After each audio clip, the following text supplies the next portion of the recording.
దేవునికి మహిమ కలుగునుగాక. దేవాతి దేవుడు జపన్య గ్రంథం మరి 3వ అధ్యాయంలోంచి దేవుడు మనతో మాట్లాడుతూ ఉన్నాడండి.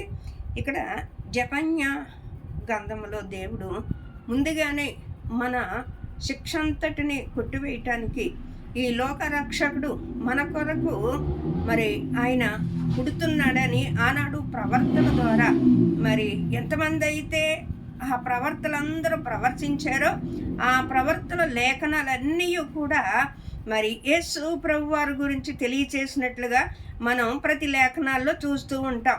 మరి యేసు ప్రభు వారు జననము గురించి మరి చేప కడుపులో యోన ఎలాగైతే పుట్టి మరి ఆ యోన చేప గర్భంలో నుండి బయటకు వచ్చాడో మరి అలాగే సూచనగా అనేకమైన మరి సూచనలు మనకి చూపిస్తూ ఉన్నాడు. ఇదిగో కన్యక గర్భవతి అయి కుమారుని కంటది, ఆయనకి ఇమ్మానుయేలు అని పేరు పెడతారు. అలాగ ప్రతి లేఖనముల ద్వారా దేవాతి దేవుడు తెలియచేస్తూ వచ్చినాడని ఇక్కడ జపన్య గ్రంథములో మనం చూసినట్లయితే, సియోను నివాసులారా ఉత్సాహధ్వని చేయండి, ఇశ్రాయేలులారా ద్వేదని ఎత్తుడి, యెరూషలేము నివాసులారా పూర్ణ హృదయముతో సంతోషించి గొంతులు వేయండి, తన విధించిన శిక్ష యెహోవా కొట్టివేసి ఉన్నాడు.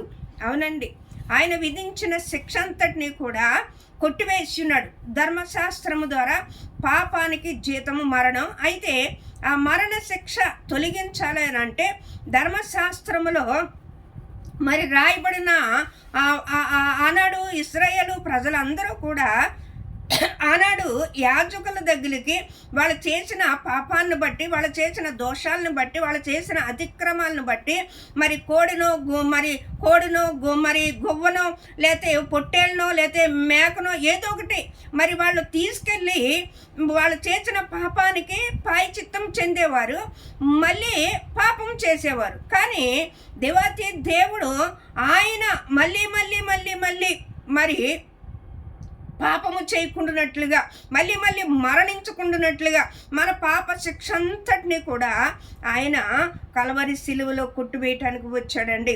మనం చేసిన ప్రతి దోషములను, మనం చేసిన ప్రతి పాపములను ఆయన కొట్టివేయటానికి వచ్చాడు.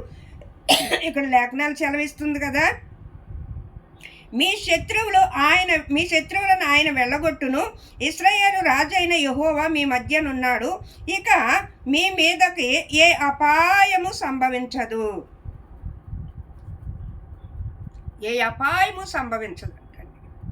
ఎందుకు సంభవించదు అని అంటే, దేవాతి దేవుడు మన శిక్ష అంతటిని కొట్టివేశాడు.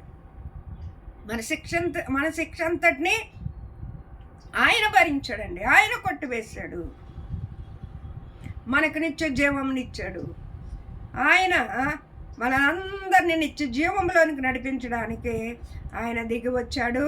దేవునికి మహిమ కలుగును గాక. ఆమేన్.